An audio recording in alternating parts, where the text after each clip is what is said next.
Mr. Hart, will you recite the facts of Hawkins versus McGee? I do have your name right. You are Mr. Hart. Yes, my name is Hart. You're not speaking loud enough, Mr. Hart. Will you speak up? Yes, my name is Hart. Mr. Hart, you're still not speaking loud enough. Will you stand?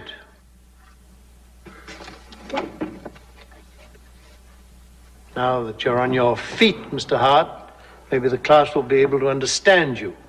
You are on your feet? Yes, I'm on my feet. Loudly, Mr. Hart. Fill this room with your intelligence. Now, will you give us the facts of the case? I haven't read the case. Class assignments for the first day are posted on the bulletin boards in Langdale and Austin halls. You must have known that. No. You assumed that this first class would be a lecture, an introduction to the course. Yes, sir. Never assume anything in my classroom. Mr. Hart, I will myself give you the facts of the case. Hawkins versus McGee is a case in contract law, the subject of our study.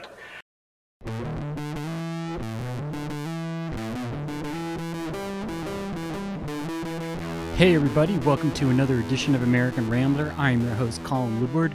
Thank you for listening to the podcast.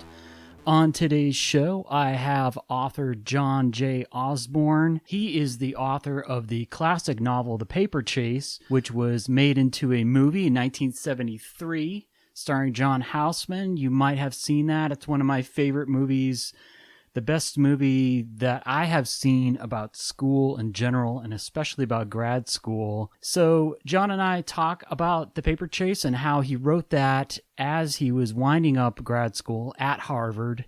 He did his undergrad there and graduated from law school there. He has had an interesting career. He's written a number of novels. His most recent one is called Listen to the Marriage. That came out in October 2018. So that is a fairly new book. He is writing a new one now, and we talk about his path growing up in California. He was born in Boston, but pretty much grew up in California outside the San Francisco area where he lives now. So we're going to talk about his writing, also his time in Hollywood, which he has mixed feelings about. But it is an interesting talk, and that is going to be coming up in a couple minutes. Usually I will talk about myself a little bit in the intro, but I wanted to say how you can support this podcast. One way you can do it is to buy my book, Marching Masters, Slavery, Race, and the Confederate Army During the Civil War, which is available through University of Virginia Press. You can get that as an ebook or a hardcover on Amazon. It's going for about $39.50 for the cloth version, and the electronic version is about $30. So if you could purchase one for yourself or someone you know, that would help me out greatly. You can also support me on Patreon. You can help me out at patreon.com/American Rambler. And you can make a small donation. Anything is appreciated to keep this podcast going. I've done over 180 with no ads, and they are all free, available at Libsyn. So if you can spare a little change, a buck or two per month, I would really appreciate it. And also help out the other podcasters who are out there who are doing this work because they love it, not because they're making a ton of money. Some of them have ads, but a lot of them don't. So help out the podcasters, and you can help me keep this podcast going, because it does take time and it does take equipment, and it would be good of you, if you are a fan, to support me just a little bit financially. All right, well, the rain is back here. We had a couple dry days, and looks like we're going to break the record for rainfall in August. It has been a wet one. But I hope you are doing well, and the Democratic convention has come and gone, so we're in the home stretch here, sort of, and hopefully the mails will be intact and the corruption isn't going to be too bad. But you need to go out there and vote. Vote however you can, because we need everyone's voice in this one. And vote for the good guys. All right, This is my talk with John Jay Osborn. I'm guessing you're kind of a morning guy? Well, I'm Colin. I'm trying to calm down after pressing every button on my computer. Oh, and happy birthday. Happy birthday. Thank you. Yeah, that was just a coincidence. What are you doing today for it? Oh, God. I'll tell you what we're doing. So we're going to the food bank, and we're going to pack bags and distribute food. Okay. Well, that's very nice of you. It sounds like goody two-shoes, but that's what we're doing. No, that's great. And you live in the San Francisco area, is that right? I live right in the middle of the city. Right in the middle. Oh, wow. How are things going out there? You seem like California was on the right track, and then there's been kind of a backslide there. Yeah, I don't know. It's depressing. Or you have been teaching, is that right?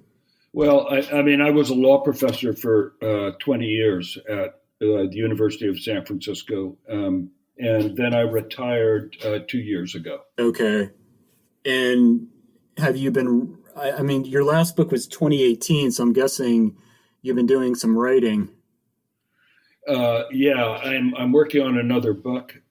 It's funny because I'm turning 75 today, so... Yeah.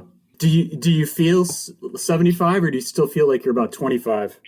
I feel like I'm about 25 until I have to do something like move a big box or pick up something. Then I know how old I am. Yeah, that's kind of. I'm turning 45 this year, and oh wow, you're a baby. I know. Well, I don't know when people stop saying that. Is that at age 50 or 60?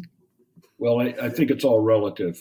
Yeah. No, it's like my knees have always been bad, and now I'm having, some other things that are going quickly or gradually, depending on it. But no, I have 2 little girls, so I have to try to keep up with them some days, and it's tough. Amazing. Yeah, I want to talk about kind of your background and your journey. Okay.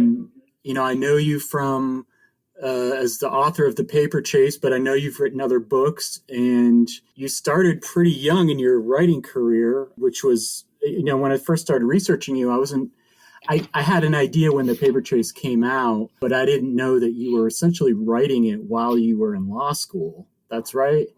Yeah, I was in my third year. Okay, but before we get into that, I just want to talk a little bit about your background. You're from the Northeast, correct? No, I'm from Marin County, California, right here where I am. Yeah. All right. No, it's interesting because I grew up here, but my parents were refugees from the East Coast. Yeah. Yeah. Were you born in California? I was born in Boston because my mom was with her folks during the end of the war. Oh, okay. Well, I was born in Framingham. Okay. My wife is from Lincoln. Okay. Yeah. So doing a little bit of research, you have quite the pedigree. Could you talk about that? Some of your ancestors? It's so funny because I'm a high school kid from Marin County, California, but my parents were part of this whole extended Eastern family that I didn't know at all until I went off to college. And then I got back there, and suddenly I realized that they cared about that kind of stuff. And I literally had no clue at all. Really? Yeah. So you said your mom was in Boston. So you were born. You're born in 1945. Yes. Your mom was in Boston because of the war. What was your dad doing? He was an officer, correct? Yes, my dad was a doctor, and he was in the Pacific. Oh wow! So he came home after the surrender? Well, yeah. My dad actually missed all the fighting because he was on his way to the Pacific, and then, then the bomb was dropped, and Japan surrendered, and pretty much he spent I don't know how long, a year maybe, and then got home. Well, I guess that was fortunate for him. I think so. Yeah. Because that was horrendous fighting toward the end of the war there. Yeah. Yeah. So you moved to California when you were how old? Boy, I must have been 3 or 4. Okay, so you don't remember Boston, at least I don't remember obviously anything. when you were young. No. Yeah. Yeah, just California. Okay. Well, and again, you mean, your Wikipedia page, it has one of your ancestors is John Jay, the first Supreme Court justice, but you didn't know about that growing up. Well, I certainly learned about it when I got to Harvard Law School. No, Yeah. I didn't. No, nobody was saying, "Oh, your great great great grandfather is John Jay." I mean, my parents were like, they were completely normal. My father was quite a important doctor out here, but they were like, they had fled the East, and they embraced California in every way. My mom became a painter. It was just for them, California was like paradise. Yeah, I'm fascinated with it. I've never been there myself. I've been to the West Coast once. I went to Seattle for a conference once, but it certainly has kind of there's an allure there if you're from the East Coast, especially New England. I mean, just to get away from the winters is reason enough to go to California. Both of my parents are from New York City, and they were part of that whole social scene in New York of the wealthy New York families. The reason I was born in Boston is my mom's parents had a house on Cape Cod, and so I was born in August, and she was at the house in Cape Cod and went to Boston when I was about to be born. So that's the whole thing. It was that whole New York society thing that my parents were fleeing. I see. And other people did that too. It's not an uncommon story. And had your dad spent a bit of time in California preparing for the Pacific? Yes. And that was part of the reason they came. Okay, that makes sense. So would you say, did your dad keep moving around after the war was over, or was he? No. Okay. Well, so after the war was over, they settled briefly in New York. And I don't know everything that happened, but my grandfather was a pretty dominant and bossy guy. And my parents just said, we've had it, Yeah. And went to San Francisco, and that was it. What was your grandfather? What did he do? So he had been a businessman, and then he was a friend of Roosevelt's, and Roosevelt appointed him in charge of all the media in the Second World War. So he became a two-star general automatically. Oh, wow. Yeah. Okay. And he was he had a castle up the Hudson River. A literal castle, you're saying? Yeah, a literal castle. Yeah. And actually, which had been a gift. His wife was the Vanderbilt, and it had been a gift of his wife's aunt, who was, really loved her. And so she built them this castle. And so did you spend any time there at this castle? Yeah. Oh, yeah. Because I got east, and my grandfather was estranged from my dad. And he was like, well, okay, so I'll take this kid instead of my son. Okay. Anyway, so anyway, we had a good time. I liked my grandfather. He was great. But, he sounds fun as a grandfather, but yeah, maybe as a father be a little tricky because he's Colin, you got it. You're absolutely right. That's what it was. So he was a general and a businessman. Yes. Wow. Yeah, that sounds pretty heavy. And your dad obviously was an accomplished guy. I mean, he was a doctor, he was an officer, and he had the means to leave. So yeah, that good for him. I mean, I think California, it's still sort of like the frontier in a lot of ways for people. I mean, you can still go west. I mean, I know, we're in the 21st century now, but I think that mindset in people is still there. Me too. Especially people who want to work in entertainment, but it's got a lot of other things going on. Obviously, San Francisco is kind of a different world from Southern California, but obviously you like it there. Oh, it's wonderful. And remember, I grew up in Marin. Marin is that is north of San Francisco. It's right across the Golden Gate Bridge. Okay. And so it was much more of a suburban, a Middle normal, class. Yes. Yeah. And, cars and surfing. I mean, everything you would associate with California was there. So when you were growing up, I mean, you're growing up, the kind of everything's coming online there in the 60s by the time you're ready to go off to school. I mean, I guess the Beatles hadn't hit quite yet, when you're graduating from high school, but you're talking mid 60s when you go off to college, but you didn't go to a school in California. You went to Harvard. Why did you do that? Oh, I don't know.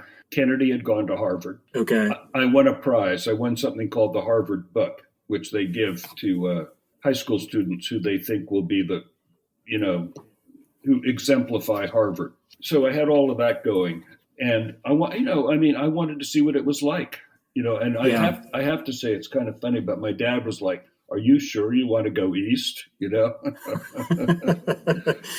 was like, "Are you sure? This doesn't sound smart to me." Harvard doesn't sound smart. Yeah, exactly. That's funny because obviously, I mean, Harvard, it's sort of the best of the best, but you were a Kennedy guy when you were growing up. You're really into that best and the brightest idea. Well, I think I was, I don't know. I mean, Harvard just sounded very cool. I mean, Stanford sounded cool, but I wanted to try something new. Yeah. And believe me, it was new. I could not believe it. Oh, I bet the culture shock was pretty immense. It was immense. And I didn't have any of the right clothes. My parents neglected to tell me anything, or to help me transition in any way. Yeah. So. And you said you got this. You were recognized by Harvard before you even got there. Yeah. Had you been a writer in high school? Were you already doing that? No. I had done very well in high school, and okay. I was a swimmer, and I won the Scholar Athlete Award.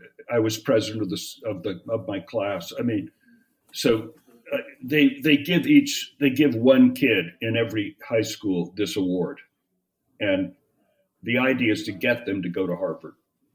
I see. And it works. Do they still do this? Yeah. I'll tell you something. Okay. I'll tell you something funny. My son-in-law, I was looking at his, they live in San Francisco, but they met at Harvard. And I was looking in his, and he's just a high school kid from Dorchester or something. And I looked in his library, and there was the Harvard book. He had won it too. Oh, wow. Yeah, that's why he was at Harvard. And therefore he married my daughter. We got another Harvard guy in the family. Yeah, I mean, and my wife too. I mean, so it's a whole thing. Yeah, I mean, I grew up in Massachusetts, so Harvard, obviously has this mystique. I've only been there once to do research, and really, I know more about it from movies than I do real life. Because if you don't get in, you're not going to know what the hell's going on there. I mean, Yeah. it's a very sort of insular world, it seems like, and obviously its legacy is immense. So I think of guys, writers, like Updike and stuff, who went there, and it's interesting because in reading the paper chase, it more so in the book, I think, than in the movie. But there's, and I know you've examined this in your other works too, but like there's sort of this 60s hangover going on. Is that accurate to say? You're kind of talking about that in the early 70s already, kind of the fallout from the 60s. Well, so in the book, I think you're talking about the italicized sections, because I wrote some contemporary criticism but they were sections I put in italics and separated them from the book, because I wanted the book to be able to kind of transcend any particular time or place. So you could just pull those sections out. But yeah, I mean, I was the book is the attitude of the book is heavily influenced by the 60s. And so were you?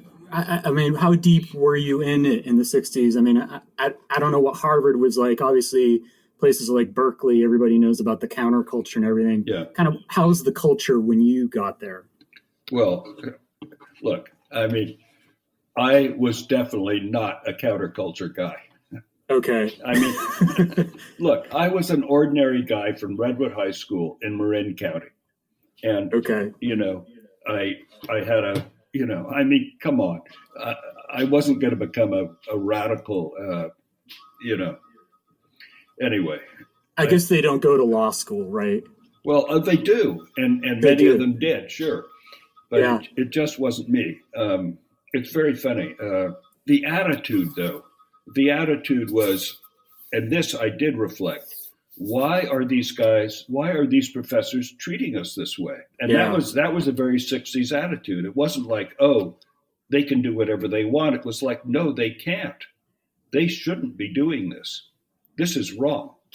And that attitude is in the paper chase. It goes to the fundamental stuff in the paper chase, which says you're teaching a subject, i.e. contract law, which is about reciprocity. We are all in this together. You do this for me. I'll do that for you. Let's make a deal. But in the classroom, they're saying there are no deals. What I say goes. That's interesting. You don't. I hadn't thought about it that way because the classroom is essentially run as a dictatorship. Exactly. Not a democracy. Right. And yes, you've got it. And so the 60s idea was that doesn't count. We count. We're important. And we want to have a voice in our education. And so you said, you weren't like a 60s guy, quote unquote, but I mean, you did your undergrad at Harvard and then you did law school there. What was your major as an undergrad? American history. Okay. Yeah. Did you think about becoming a historian? Or something like that? Yes, I'm sure it was at the back of my mind, but for some reason, I really wanted to go to law school. And I think I was really proud of myself for getting into Harvard Law School. And once I got in there, I was like, this is great. It sounds paradoxical that I'd write the paper chase, and also have a good time at law school, but I did. And actually, I love the idea of being a lawyer. I mean, there's so much intellectual stuff going on there if it's done right. It's exciting. Oh, yeah. Well, I got my PhD at LSU, and I've always loved the paper chase because I think it's about the closest proximity to grad school that I've been able to find in popular culture. School. I mean, you're obviously doing a different discipline with the law, but no, I mean, so much of that book speaks to me. But it sounds like you said your third year you started writing the book. So did you have some more time, or kind of like how did the book come about? Why did you decide you wanted to do that? So I did have more time. And I started doing it in the afternoons. It was part of a whole gestalt that was going on at law schools. And it happened at Yale. A guy named Duncan Kennedy wrote a monograph called Why the Law School Fails. And it was the same basic themes that are in the paper chase. So these ideas were spreading out all over the place. And I just, for whatever reason, I saw it in terms of a novel. And I say this in not to brag, but I could see it in terms of a novel. I mean, I was good at that. I could see it that way. And that's been true. Like in the period I was writing scripts, I could see it. I could see it in terms of a hour length visual drama. And was there how much writing were you doing in law school? Because at a certain point in history in grad school, it seems like you're writing all the time. But law school, at least my impressions of it is, you're reading, cramming, and then you take an exam, but you might not be able to do kind of a certain type of narrative writing. Is that true? Well, okay, so that is true your first year in law school.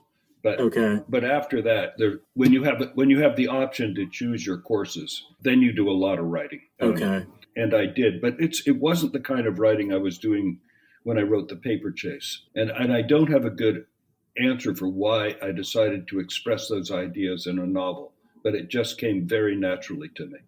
And had you done anything close to that, like short stories or first person writing? No, and I had tried to get into a fiction seminar when I was at Harvard College, and I didn't get in.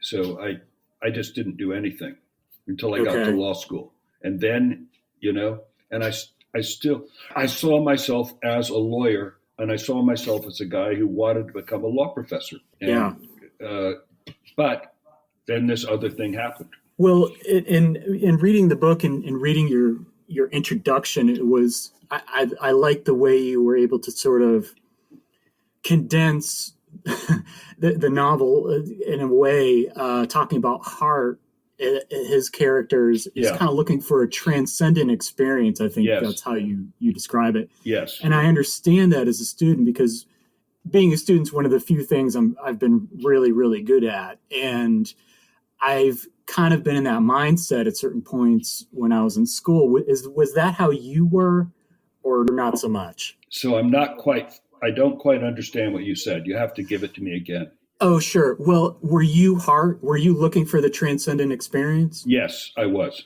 Okay. Absolutely. And not everybody was. Yes. Excuse me if this is too much, but like, kind of how close are some of these characters to people that you knew? I mean, we don't have to go character by character, but well, I had So two of the members of my study group live here in San Francisco, and in my mind, one of them is Anderson, and the other one is Bell. So, yeah. So, were you looking for a Ford? Was Ford kind of the guy that you wish was there? No, I mean, there are a lot of Ford kind of guys. And they're the kind of straight ahead. I'm going to make this work.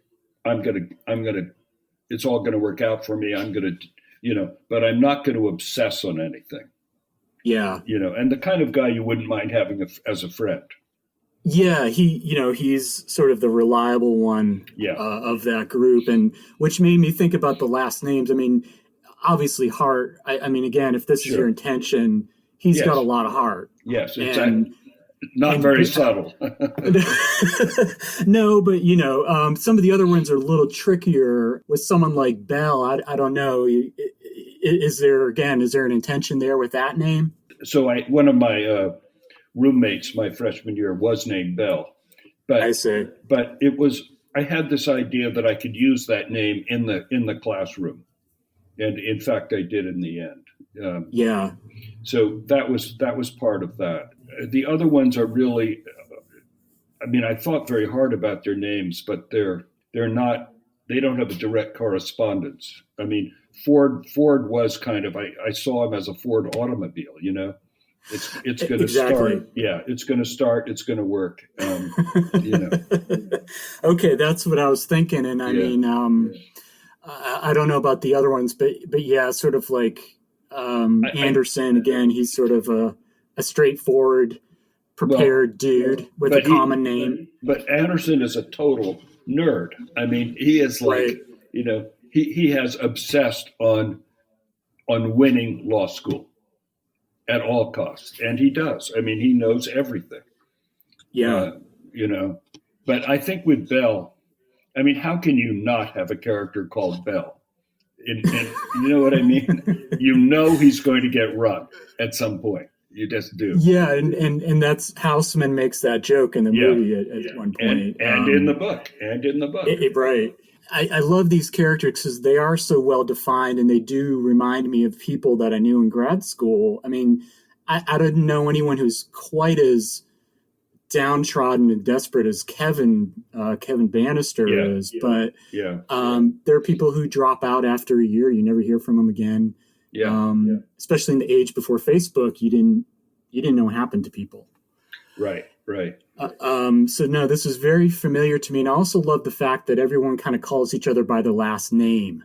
Yes. Which is a very grad school thing. Yeah. Even his girlfriend, Yeah. she calls Hart by his last name. I know. Again, I can't quite get over the fact that you do this and this gets published while was it published when you were still in grad school, or had you finished by then? No, I had finished. Okay. Yeah. But pretty soon after. Yes, it was published I graduated in 70, and it was published in 72 or the end of 71, I'm not sure. And so you write this thing, and then it gets I mean, how did that whole process happen? Did someone else kind of read it? Were you unsure about how it was going to do, or were you dead set on getting it published? Okay, so it's a little bit of a complicated story, but to make it simple, I had formed a relationship with a professor called William Alfred, and he was a very famous guy. He would write a play called Hogan's Goat, which would introduce Faye Dunaway. He was a professor of Anglo-Saxon, so he was reading the book as I went along. At the end of my third year, I said, "Can this get published?" And he said, "Yeah." And he gave me 3 names. One was Robert Giroux at Farrar, Straus and Giroux, and somebody else at Knopf, and then the head of the fiction department at Houghton Mifflin, a wonderful woman named Dorothy de Santillana. So since Houghton Mifflin was in Boston, I sent it to her. And my wife and I went away for the weekend. And over the weekend, they couldn't reach us. So we got back and there was a special delivery letter, and they wanted to buy it. Wow. Yeah. So the whole selling process took 3 days. And back then you didn't need an agent. Well, I mean, I didn't need an agent, but when I just sold this last book, which took 3 days, I was talking to Jonathan Glassy, who was the president of Farrar Straus and an old friend, and he wanted to buy the book. And, he'd had it for 3 days and he wanted to buy it. And we started talking, and then he said, we're going to ruin our relationship talking about money. So why don't you get an agent to argue money with me? So I did. I did. Okay. I think I could have made more money on my own, though. Yeah. Well, how did the paper chase do financially? I mean, was it life-changing or?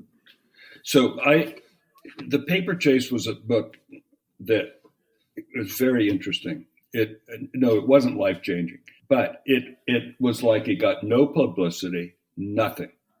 And then it started selling. And so Houghton Mifflin would go, "Oh, there must be some kind of fluke going on here. I guess we'll just print another 500 copies."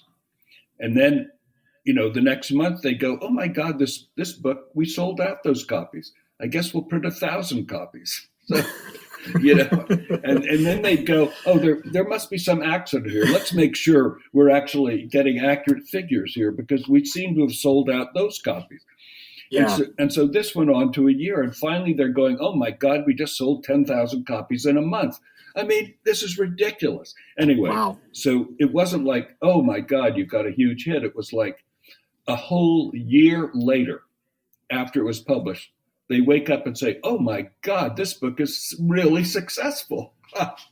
I mean, so it never hit me, "Oh, wow, this is great." It was like, okay. Does that still happen in publishing, you think? That kind of experience? I'm sure it does. I know it does. It's amazing. Books that are going to get published generally, this isn't always true, but they generally do get published. Yeah. I have people who send me books all the time. Most of them are lawyers, and they're like, "Oh, I need an in to get my book published." And I'm like, "No, you need a better book." Yeah.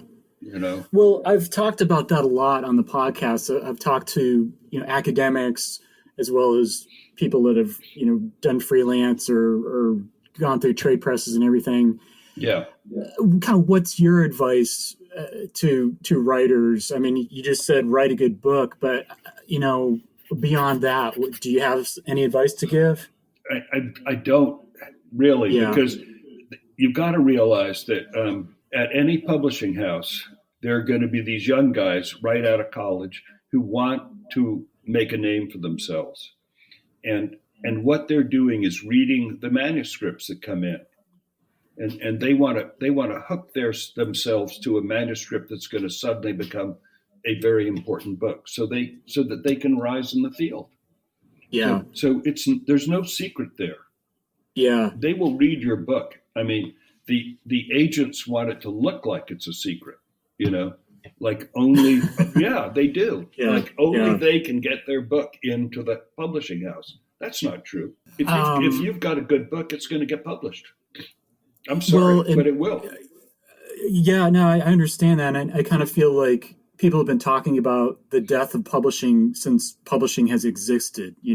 It's like I still see a ton of books being published every year. I'm sure it's contracted and gotten a lot more difficult in a lot of ways, but I've had a book published and it didn't sell 10,000 in a month. I mean, it hasn't even sold 1,000 yet, but it's like on one at a time, Amazon, Twitter, whatever, like. Yeah, exactly. Make progress. I'll buy it, Colin. Seriously, you tell me what it is and I'll buy it. I want to see it. I'll send you a signed copy if you want. Sure, I do. That would be great. Yeah. Okay, so the book comes out, and then in 2 years there's a movie. So yes. How quickly did you hear from Hollywood or an agent or whoever it is that put that together for you? I'm going to tell you the short version of the thing. Anyway, 2 guys took an option on the book. About a week after they took the option, the head of 20th Century Fox was a guy named Gordon Stuhlberg, and he had gone to Harvard Law School. So he told his guys to go out and buy the book. He loved the book, but these 2 guys had it. So they became producers at 20th Century Fox. Okay. It was just what I'm saying. They had gone out and they were the guys who found something, and they hitched themselves to it, and that was a very smart move on their part. Yeah. So they immediately came to me. Okay. And that's great. Yeah. And in reading the book, I mean, it's a pretty tight book. I mean, it's the version I have. It's about 180 pages. Yes, it is. Too long for a screenplay, obviously, but there are some scenes that obviously got cut for the movie, but I would say the movie's pretty loyal to the book. Do you agree? The movie is the book, and the original movie was 4 hours long. It had every scene in the book in the movie. Okay, and it just got cut down. That's understandable. Well, another thing that hit me about the book is it's a very R-rated book. Why? Well, there's profanity and there's some adult things, but like the movie, I think, is PG. I mean, they didn't include certain language that was used, but when I was reading it, I noticed, I said, well, this could have been an R-rated movie had they gone that way, but. That's interesting. I hadn't noticed. Okay. Because there's not a lot of sex in the book. No, there's nothing explicit, but just I noticed some language in there. I said, well, if it was made today, well, they could have made it R-rated, I guess, but it's not as financially sensible. But I think the casting in this movie is just about perfect. Do you agree? Oh, I do. And there was I thought Lindsay Wagner was great. And there were some people who were not happy with her when she was cast. But I thought she did a great job. And of course, Timothy Bottoms, what more can you ask? And then John Houseman was great. Well, and Houseman won the Oscar for that. He was based on a professor you had at Harvard. No, actually, the professor was a kind of amalgamation of a bunch of professors. Okay. The study of law is something new and unfamiliar to most of you, unlike any schooling you've ever been through before. We use the Socratic method here. I call on you, ask you a question, and you answer it. Why don't I just give you a lecture? Because through my questions, you learn to teach yourselves. Through this method of questioning, answering, we seek to develop in you the ability to analyze that vast complex of facts that constitute the relationships of members within a given society. Questioning and answering. At times, you may feel that you have found the correct answer. I assure you that this is a total delusion on your part. You will never find the correct, absolute, and final answer. In my classroom, there is always another question to follow your answer. Yes, you're on a treadmill. My little questions spin the tumblers of your mind. You're on an operating table. My little questions are the fingers probing your brain. We do brain surgery here. You teach yourselves the law, but I train your mind. You come in here with a skull full of mush, and you leave thinking like a lawyer. Again, reading your intro to one of the newer editions of the book, you're very clear, like, this is not how I would run a classroom. No, and since I was a law professor for a very long time. I did not run my classroom that way. How did you run it? Well, I talk about it in the intro. I ran it, the idea that we're all in this together, and I'm not going to call on you. Why would I do that? I don't know whether you've got something to say or not. So if you've got something to say, raise your hand. Yeah. And that's how you run it. But if you're scared, then you need to come see me and we'll talk about it. And we'll find a way for you to be able to raise your hand and talk in the class. Well, I guess probably everyone who's been to a good college or grad program, there's probably someone kind of like Kingsfield that is brilliant, but is not warm and fuzzy, to say the least. No, to say the least. But it's just such a, I mean, it's kind of a deep movie in a lot of ways, but also it's just very fun to watch Houseman run that classroom the way he does, because the students are just sitting in fear and trembling. Yeah. How involved were you with the movie? Well, I was there. Yeah. And it was an interesting thing because I actually wrote all the new parts of the movie, and I didn't get any credit for it because I didn't understand how it worked when I did that. I wrote some things on set, with everybody sitting there in the classroom. Okay. It was interesting. So I was very involved. It was all shot at Harvard? No, very little of it. Okay. Yeah, it was all shot in Toronto. Hollywood, there it goes again, messing with my head. Well, no, because look, they built on a big soundstage a perfect model of a Harvard Law School classroom, of the classroom in which Kingsfield would have taught. Now, that was very important because you could do things in the soundstage classroom that you couldn't do in a real classroom. For example, you could move a wall. So you could move a wall back and move your camera back. So it makes Hart look like he's much more distant than the professor than he really is. So in other words, you can make Hart look lost in the classroom, which you couldn't do in a real classroom. And there's a trick that's going on with the movie where Hart is becoming bigger and bigger in the frame as he confronts Kingsfield more and more. In other words, they're becoming more and more equal visually. And we could make that happen because we had a classroom we could move everything around in. That's interesting. Yeah. And obviously helps with the winter shots if you're in Toronto where it's cold and a lot of snow. Well, we shot exteriors in Harvard. Okay. Yeah, Okay. I mean, and the shot in the stadium is at Harvard. Okay. Oh, wow. That's really interesting. And did you get to know some of the actors? Did you get to know Bottoms and Houseman? Yeah. Well, Houseman and I became very good friends, because we worked on the TV show together for 6 years. I knew everybody. Yeah, and I saw that he'd written a blurb for, I think, The Associates, I saw. Yeah. Well, actually, I wrote the blurb. Oh. Yeah. Oh, God, all my misconceptions I know, isn't it funny? Annihilated. Well, no, he just said, Osborn, you write the blurb. Yeah. So I said, okay.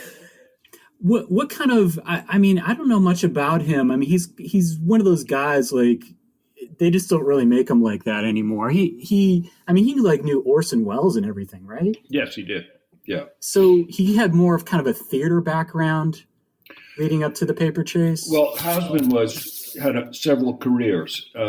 He was a legendary Hollywood producer and produced all kinds of very famous movies. And then he became when he quit that, he became an acting teacher. He became the head of the Juilliard School in New York. Okay. And that's why he got chosen for The Paper Chase, because the director of the movie had gone to Juilliard. And he said, my old professor there would be perfect for this part. And by God, he was right. Yeah. And Houseman had never acted, but he didn't have to. Yeah. Well, he's one of those guys too. I think, I would see him growing up. I was too young for the Paper Chase TV show, but he was on other shows like Silver Spoons. I remember he was on that show, and I would kind of see he did an ad, some ad for a bank or something like that. I remember growing up. Yeah. But he had this cadence. It was kind of like he sounded like he was English, but he was not. Well, he was. He had a British accent, which was real. That's how he was. Okay, but where was he from originally? So he was an expatriate Brit. Okay. Yeah, okay. I'm sorry. Yeah. I mean, he'd grown up in Argentina. I think his parents were down there, and then he got back to Britain, and I see. So, I mean, obviously they made the TV show after this. Again, was this another thing where you're happy to be there, but you still wanted to stick with the law? Well, these were difficult questions, but so I was a law professor at the point where the TV show started. I was a law professor at the University of Miami, so I had a choice, and I could go work on the TV show, or I could stay and continue being a law professor. And I felt like I'm only going to get one chance to actually work in Hollywood, and I ought to try it out. I ought to do it. So I did that, and it may have been a big mistake, because I ended up spending 15 years in Hollywood. Do you regret that? I'm not sure. I don't know. But the show had a pretty good run, right? It was about four seasons, 3 or 4 seasons. Yeah, I think it was 5, but okay, depends on how you count. Right. But then I did a lot of other television. I ended up working at every studio. Oh, wow. Yeah. And what are some of the other shows that you worked on? Well, so I worked on, L.A. Law, Spencer for Hire. But what I really did was write pilots for them. Okay. And that was very lucrative, but also very frustrating. Right. But the reason I did that was because 2 of my books had been made into TV shows. So the way the studios look at it, they're saying, well, so he should be able to write a TV show for us, from scratch. And that's what a pilot is. And what was the other book that was going to be a TV show? Well, it was a TV show. That was The Associates. Oh, okay. I'm sorry. Yeah. And how long were you on that? Well, that was only a year. Okay. Yeah. And I was I was on it, but then I was fired. Oh. So, yeah. Okay. But you said, so you said 15 years you were in Hollywood. Yes. But it was a pretty frustrating experience. I mean, I can, from what I know of Hollywood, it can be that way, with pilots, getting bought or whatever, but not getting made. And exactly. Now. Exactly. Yeah. Yeah. So were you, doing any kind of legal work at that time, or were you just? I tried, and I taught briefly when I could. Okay. And then I got scared. I really was like, wow, if I don't do something about this, yeah, this is where I'm going to end up. And I wasn't happy. I just was not happy. How did you find LA, generally speaking? Well, I would go down and I would stay at the Beverly Wilshire and be extremely lonely. And then I'd fly home, and then I'd fly back to LA. I found it, there were some wonderful people there, but it was not me, Yes, people seem to have a love-hate relationship with it. at best. I mean, it can be very isolated and, like you said, lonely because it's a big sprawling city. And if you're having difficulties, it can be pretty harsh. Well, I should ask you, what type of law was your specialty? So I taught contract law, which I absolutely love. There's nothing as exciting as moving it, being in a room with 110 students and engaging all of them in a discussion about contract law. It is so exciting, and being on top of the questions as they come in and directing it. It's a wonderful feeling. And then I taught estate planning, which is a critical thing to know about, but is much more of a nuts and bolts kind of thing, Yeah. And, how to write a will and that.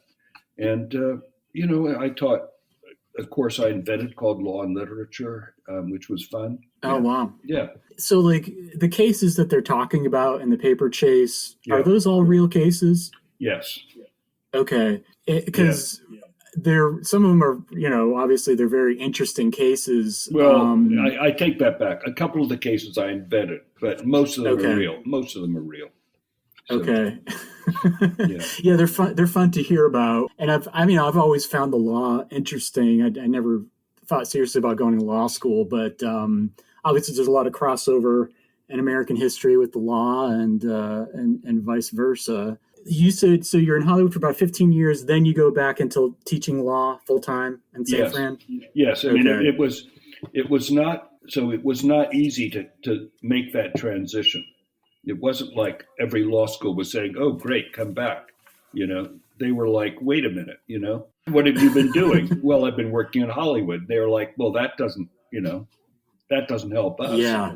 So, and it's not like they were saying, "Oh, great," But I lucked out. I had this incredible stroke of luck after a couple of years, and that was to get a job at USF, which was a wonderful, wonderful small Jesuit law school in San Francisco, and just a delight to be at. Do you have any background with the Jesuits? None. But okay. but neither did anybody at the law school. Yeah, well, it's because I was raised Catholic, and the Jesuits are like they're the intellectual wing of the Catholic Church, and I love them. I love them. I've met a few, and we had Jesuits, but like the dean of the law school for most of the time I was there was Jewish. I mean, the Jesuits were very open. Nobody was saying you had to be a Jesuit, although the head of the university did have to be a Jesuit. Okay. Yeah, but not the law school. And I mean, that all makes sense. It was a wonderful, wonderful place. Well, I was a little shocked when I went to Rome, and then I saw the Jesuit cathedral there, which is this gigantic, opulent thing. And my whole vision of the Jesuits was not that. Well, I mean, the Bible is the original contract, right? Yeah. Well, there was that line from Paper Chase where he's going through Kingsfield's notes and says something like, "Can we make a contract with God that's binding to man?" Yeah, that's not in the book. No, I know. Yeah. But I put that in there because we were trying to make the material immediately approachable to people who had no idea what the law was about. Yeah. And so you've never looked back then since you've been, I know you've done writing, but did you go back to Hollywood at all since you started teaching? No. I mean, I really, I can't tell you how, so the very first time I got on the lot at 20th Century Fox was one of the most exciting times of my life. It was so exciting to be there and, seeing movie stars and the sets. And then the last time I was on that lot was one of the great days of my life too. I was so glad to be leaving. Oh yeah. Yeah. No, you could not get me back to LA after that. Really? Yeah. I mean, I just sold we just sold an option to a fabulous group of producers on my book, Listen to the Marriage, the last book I wrote. And they asked me, they said, "So do you want to be in the room? i.e., do you want to come down to LA and be in the room while we block out a script?" And I said, no, I won't be in the room. I'm done. Good luck, you know. Well, good for you, John. I mean, It was I funny. think a lot of, let's talk about the new book, because it's been a little while since your last novel. Yeah. Why did you want to write this, and why did you? I mean, I'm guessing after you retired, you've had more time, but Yes, just I talk did. about the evolution of the book.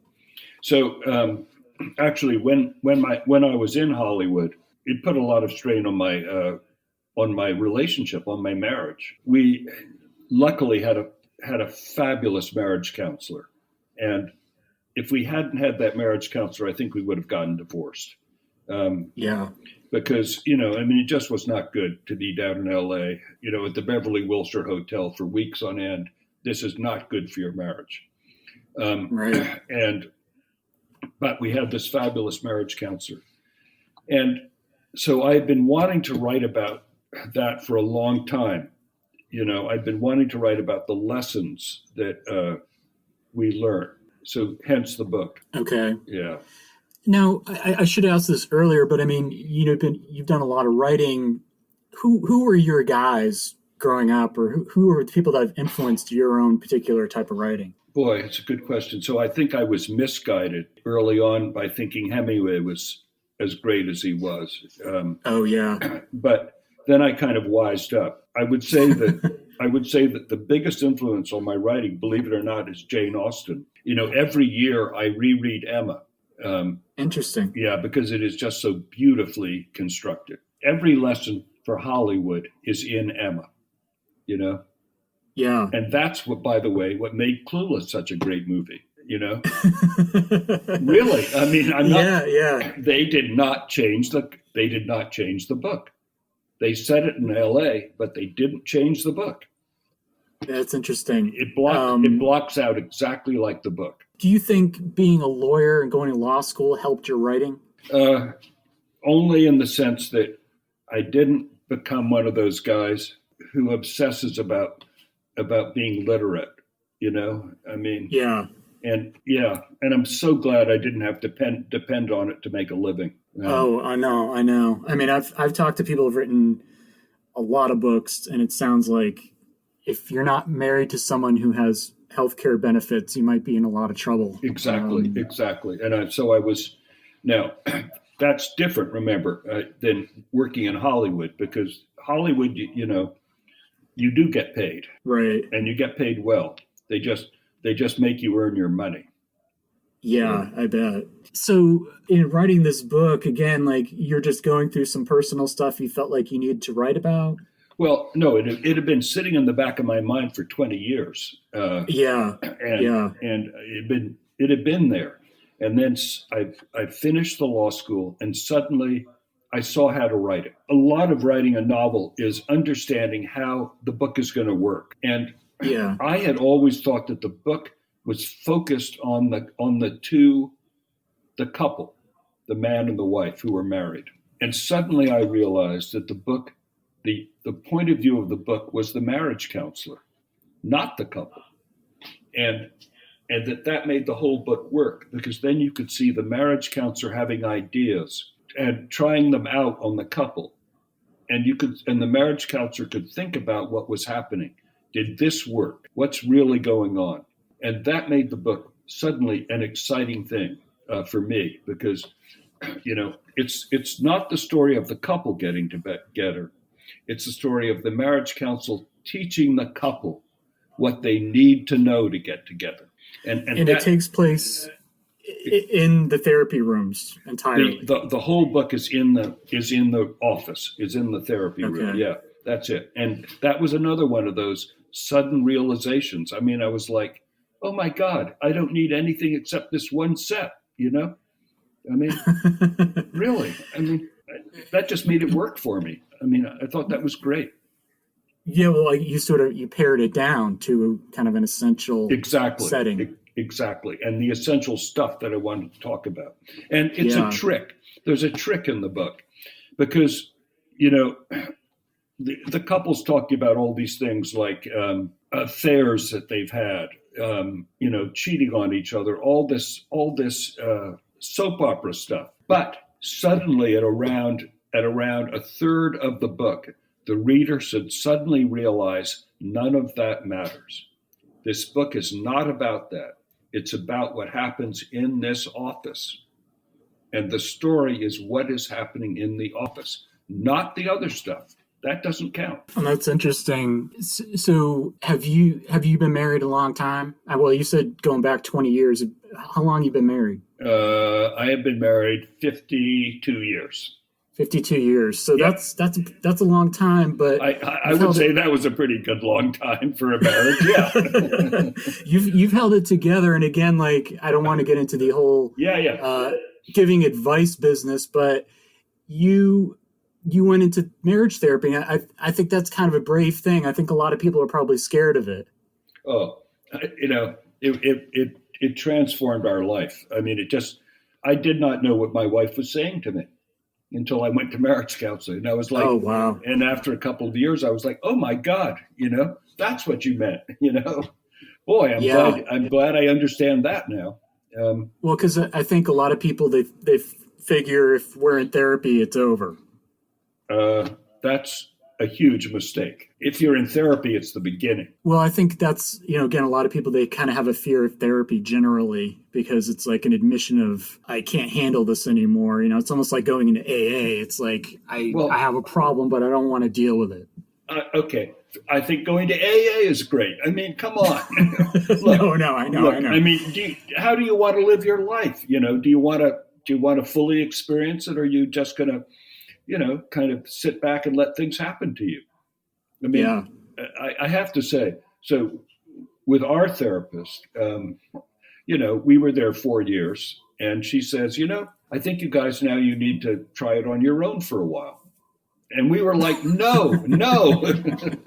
We need a referee. We don't want to try it on our own. And she was like, yeah, you're going to have to. What do you think the point of this is? I mean, it was so useful. I didn't want it to stop. What do you think it kind of comes down to? Is it just communication? Well, I think you have to learn to go behind the words and try to understand what the other person really is feeling and is really saying to you, because it's most of the time it's not the words that come out. It's right. The real meaning is quite different. And once you get good at that, and that is something you have to learn. You were supposed to learn that when you were growing up. You were supposed to look at your parents and see how they dealt with things.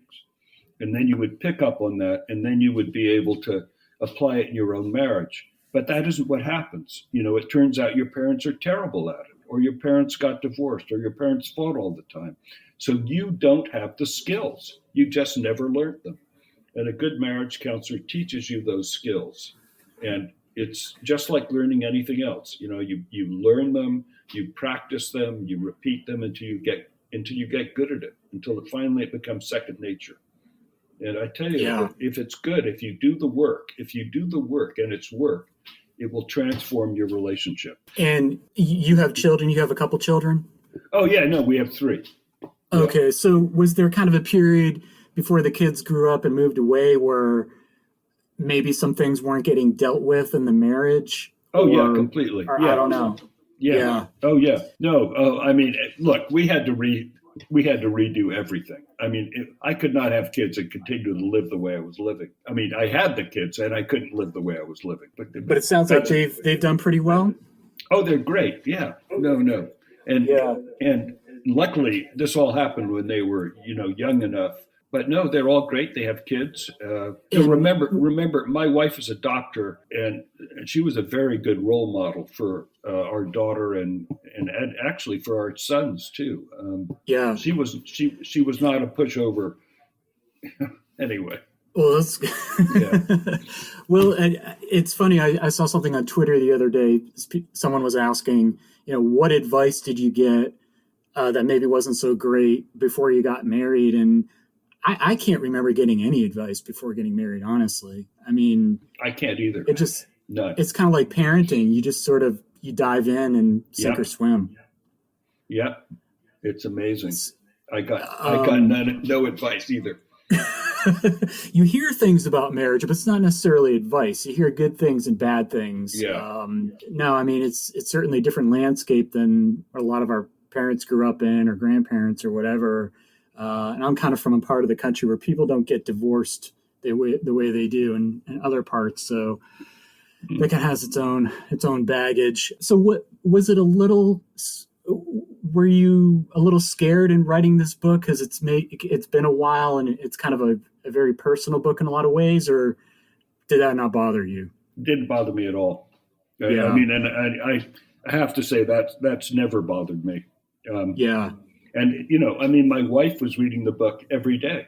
I'd write a chapter, give it to her. She thought it was great. And remember, yes, it has a lot of myself in it, but it is a work of fiction. Right. Yeah, I think we can make that mistake is reading other people's writing, assuming it's all coming from one place. Well, it is funny, I mean, yeah. I mean, it has a lot of truth in it, but it's, no, it's not all true. Yeah. I mean, it's like with the paper chase. Everybody wants to know whether my wife is Kingsfield's daughter. Oh. Yeah, I know. Yikes! I don't know if. Yeah, exactly. She's pretty tough, and even I thought even more so in the book. She's kind of a ball buster in the book. She is. Well, needs yeah, he kind of needs to get smacked. Well, he literally gets smacked around, I think, at one point. Yeah. But was this fun for you to write a novel again? Oh, it was wonderful. I was so lucky. My editor was Jonathan Glassy. I think I said it was the president of Farrar Straus, and yeah, I mean he's such a great editor and a wonderful, wonderful guy. And then the whole Farrar Straus is the best publishing house ever. It was like an incredible honor to be there and working with them. All of them. The copy editor was fabulous. It was amazing. And I'm guessing there's a pretty quick turnaround at the trade presses. Like you're done, they think it's good, and then maybe a couple months it might be out? Oh, no, nothing like that. No. Okay. So, no, not at all. I kind of thought that might be true, too, because I hadn't published a book in a while. But okay. No, I mean, so Glassy edited it, and then meanwhile people are developing artwork and a campaign for it, and then it goes to the copy editor, and the copy editor their copy editing department is amazing. I mean, it takes them several months to go through a book. They go through every damn word. Yeah, it's incredible. I mean, nothing like any of the other books I've ever done, and it's the only book which is literally perfect. There aren't any mistakes in it. That's great. They go through and they say, well, wait a minute. You used this word 4 times in the last 15 pages. Are you sure you want to use it 4 times? And have you thought yeah. And then they say, and have you thought about the different meanings that you've assigned to it? And I'm like, what? Very close reading. Yeah. That's good. It's incredible. And so, I mean, it's as far as books go, it's pretty fresh. I mean, 2018. How's it been doing? So I have no idea how many copies it sold, and I don't want to know because I don't want. I literally don't. I don't want to have to try to tell people about it, or And so I figure that's what my agent needs to know. But yeah, what I've been proudest about is that it's sold in Germany, and they're in their second printing, and it's out in France, and they're in their second printing, and it's in Italy and Greece, and of course England, and yeah, and so I'm really, that makes me feel really happy. I don't know, it just gives me a perverse, wonderful feeling to see it in Italian, for example. Yeah, I haven't crossed that threshold yet, but getting translations must be pretty cool. It's very cool. I know COVID has made this all impossible, but were you gonna tour it a little bit or do some talks? Well, I did tour. Book? I did tour at the beginning. I went all over the country. Okay. Everywhere. Oh, okay. Yeah, and that was interesting because I hadn't done it for a while. But, you get tired doing that. Anyway. Yeah, I bet. I did. And no, and in a lot of ways, COVID has let us all relax to a certain degree, not have to Yes. fly or drive around the country. So, did you say you were working on something new now? Yeah, I'm writing a novel, and it's kind of loosely about second chances and whether you take advantage of that and how you deal with that. I mean, it's hard to be more explicit without, taking up too much time. But Sure. No, I understand. Yeah. And in this age of, I know you said, Listen to the Marriage has been optioned. Was that in production before COVID, or is that still kind of in planning stages? so it's been optioned, and so they have got a writer working on it, and we'll just see what happens. There's the whole stage. They'll have to get a draft done and then pass that around, and then they'll have to take it to a studio and see what happens. But I have high hopes. These are really, really talented people. Yeah, I know everything's frozen right now, but hopefully, things will be back on board maybe next year. And kind of in this age of remakes and Netflix and streaming and everything, has there been talk of like a remake of The Paper Chase or TV show or anything like that? There has been talk about that, but Colin, they've been talking about that for 30 years. Yeah. So, I don't know, and I'm not that interested in it. I kind of feel like it was done very well. I agree. I don't know. I don't know why you'd want to remake it. And if you did, you'd want to bring something new to it. Yeah, well, I kind of keep hoping someone can make maybe something about grad school that it's, not a remake of The Paper Chase, obviously, but maybe a different kind of story, a different part of the country. Yes.